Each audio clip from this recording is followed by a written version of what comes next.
Hi guys, welcome to Challenge the Road. I don't know why I looked right, but I'm here at Bedford Autodrome in the fog. Now we're here with the Porsches, but I'm going to review the X5. I've decided to do a lot of the driving reviews at a track. I feel it's just not right on the road. I'm not comfortable. There's always something happening, or horses or potholes or stuff, and it distracts me a bit from the video. So this is the BMW X5 E45.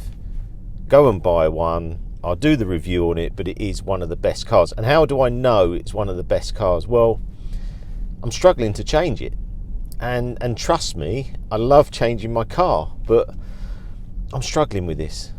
It drives lovely, it steers lovely.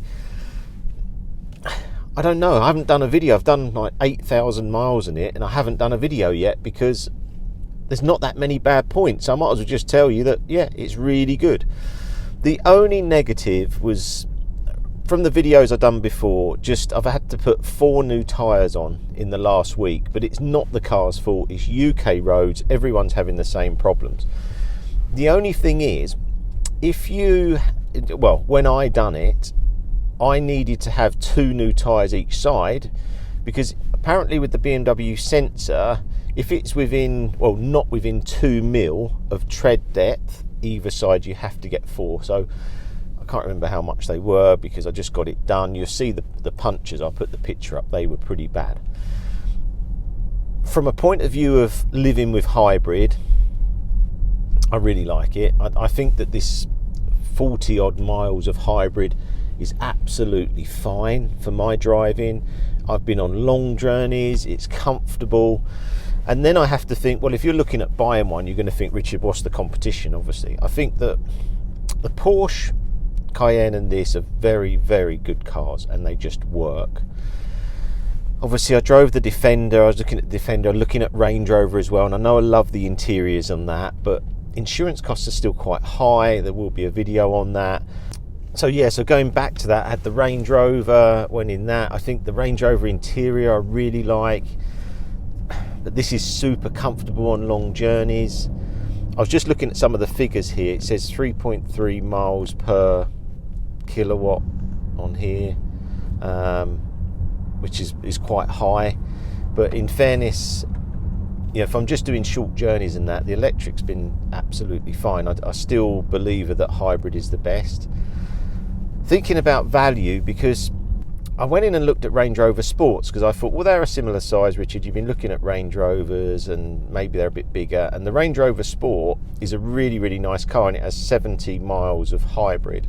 I don't think it has the regen this has, and I'm going to be loaned one actually to do a review on, because the Range Rover ones I've done have been very well received. The thing is, they're so expensive. Well, I say it's difficult now because cars have gone up a lot in price, but I was saying, well, how much is it? And they said, well, it's a very good car for tax because benefit in kind is very low. I think they were saying it was about £200 a month benefit in kind tax, which is really good. But it's £100,000. Now, I paid £52,000 for this car, and I think it's still, I think I got offered 46, 47. I've done 8,000 miles. And I can see it holding its value, and I'll tell you why. I think that people are coming back out of these electric cars and they're looking at hybrid. And if you're looking at hybrid, this has to be one of the best. The other thing is, every time I've had BMW, like now I'm braking, is charging the battery.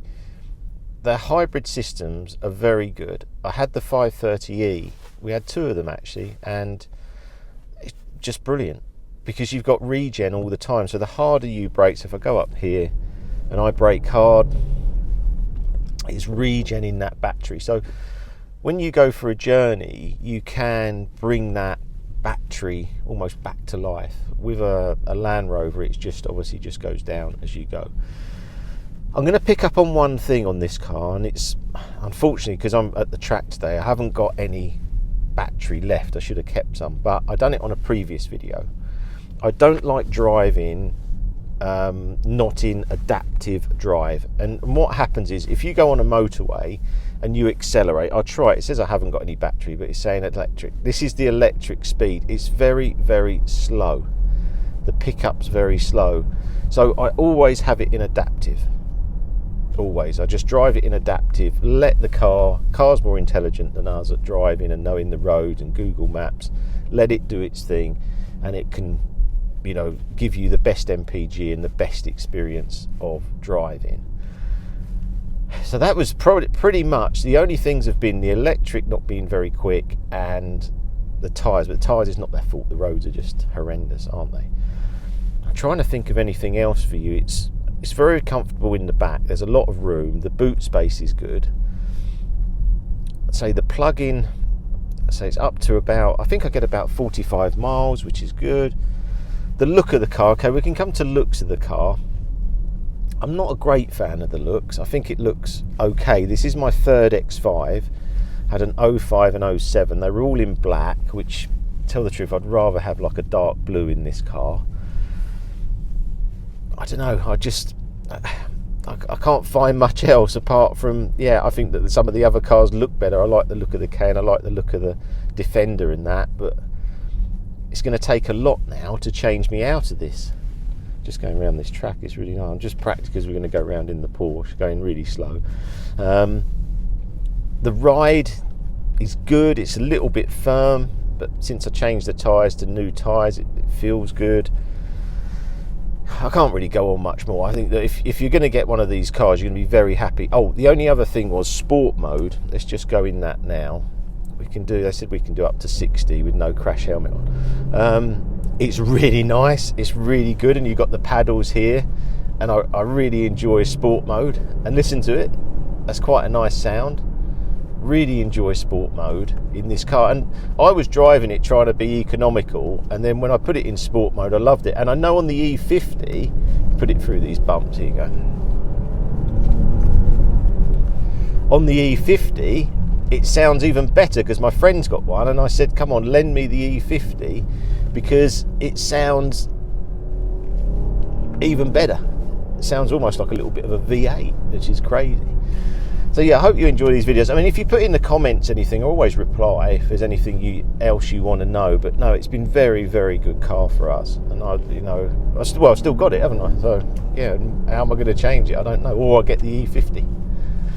Thanks for watching, and I'll see you again soon.